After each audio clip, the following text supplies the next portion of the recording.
La dette publique, encore et toujours la dette publique. Il faut moins de dette publique. Dette publique, dette publique, dette publique. Oui, on a compris.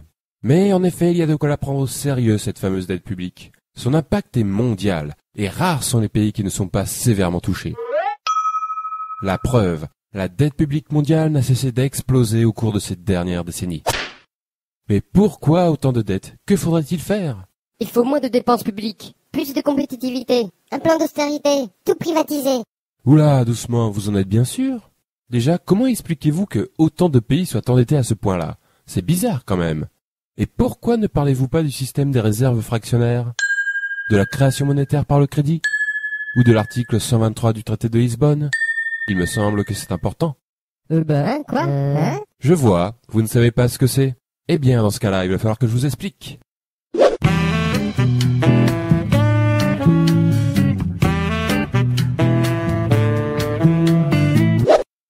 L'économie, c'est comme une baignoire. La monnaie est son eau. La règle est de la remplir avec la bonne quantité. Ni trop, ni pas assez. Quand une économie est en croissance, c'est comme si la baignoire grossissait. Il faut donc rajouter de l'eau, c'est-à-dire créer de la monnaie. Donc une première question s'impose. Comment est créée la monnaie? Les robinets de l'économie, ce sont des banques très particulières, normalement publiques, que l'on appelle des banques centrales. Elles peuvent créer et détruire la monnaie à volonté, et donc remplir ou vider l'économie.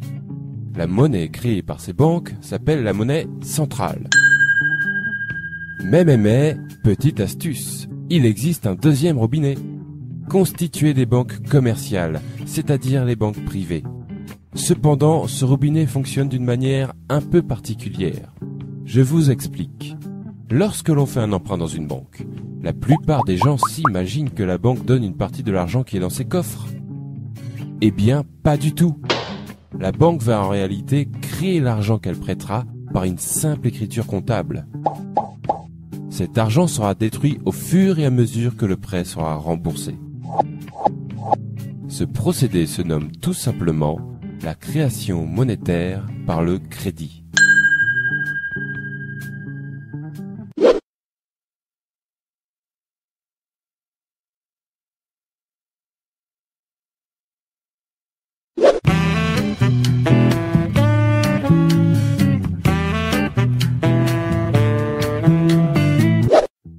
Pour savoir lequel de ces deux robinets coule le plus fort, il faut connaître les règles qui permettent de les tourner. Première règle, l'article 123 du traité de Lisbonne. Il fut un temps où les États se finançaient auprès de leur banque centrale et faisaient donc couler le premier robinet. Autrement dit, les banques centrales créaient l'argent dont les États avaient besoin pour combler leur déficit. Ce que l'on appelle aussi faire tourner la planche à billets. Mais l'abus de cette pratique à des fins généralement électorales provoquait par moments une inflation importante.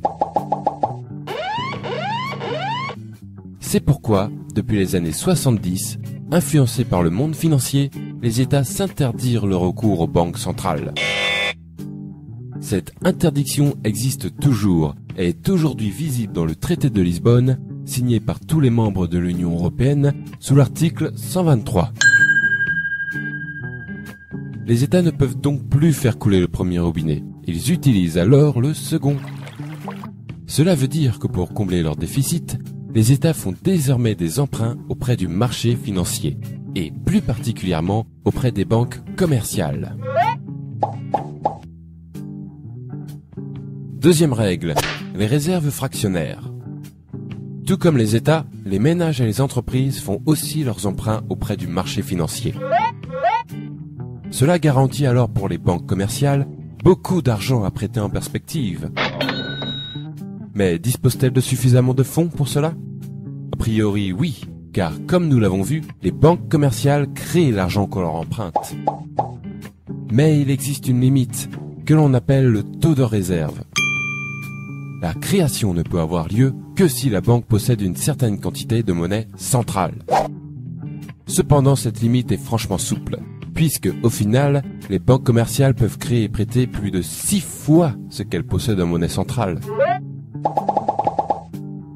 Et si malgré cette souplesse, elles sont tout de même à court, pas de souci, puisqu'elles sont autorisées à emprunter autant que nécessaire auprès des banques centrales. Cela laisse donc pas mal de liberté au second robinet. Ce système plutôt méconnu s'appelle le système des réserves fractionnaires. Il est pourtant répandu dans le monde entier.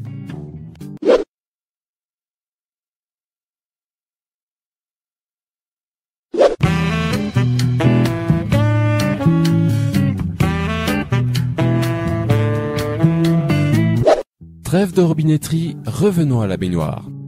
Nous venons de voir que le premier robinet ne sert plus aujourd'hui qu'à alimenter le second. En d'autres termes, la monnaie centrale ne sert plus aujourd'hui qu'un rôle de régulation pour les banques. On peut donc comprendre que la baignoire est alors totalement remplie de la seconde eau. Autrement dit, la totalité de la monnaie en circulation prend désormais son origine dans les crédits accordés par les banques.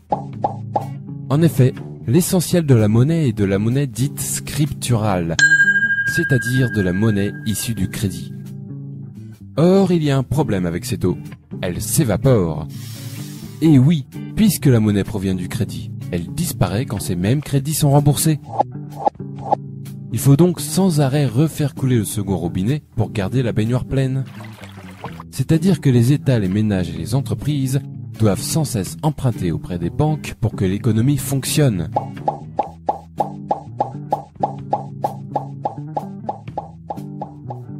Deuxième problème, cette eau coûte très cher. En effet, les crédits accordés par les banques s'accompagnent d'un taux d'intérêt servant à rémunérer la banque. Il faut par conséquent payer perpétuellement des intérêts sur cette monnaie scripturale qui remplit l'économie. Et je peux vous le dire, cela représente un sacré pactole pour les banques et leurs créanciers. Et un sacré manque à gagner pour tous les autres. On va voir combien ces fameux intérêts peuvent coûter avec un exemple concret. L'énorme dette publique française.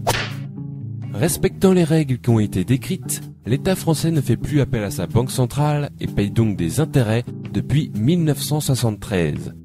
Lorsque l'on somme ce qui a été payé en intérêts seul depuis cette date, on obtient le nombre remarquable de 1400 milliards d'euros.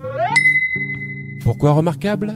Parce qu'il est très proche d'une autre somme, la dette publique française actuelle, qui a augmenté sur cette même période de 1350 milliards d'euros.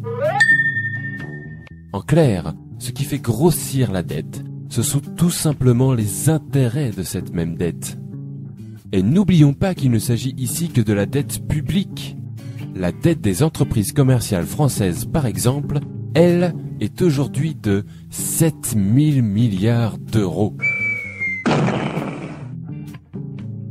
Les raisons d'un tel florilège de dettes publiques et privées partout dans le monde sont maintenant plus claires.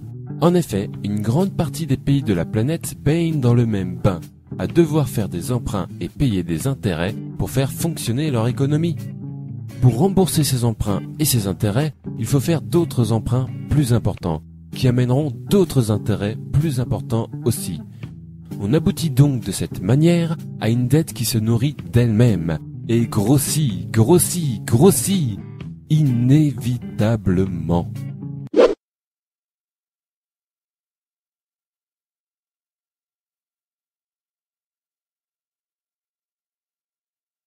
Vous avez déjà dû entendre que la dette publique est provoquée par une mauvaise gestion des dépenses de l'État, ou un manque de compétitivité, et que la seule manière de la résorber est de privatiser l'économie ou d'appliquer des plans d'austérité. Eh bien, sachez que ce sont des conneries.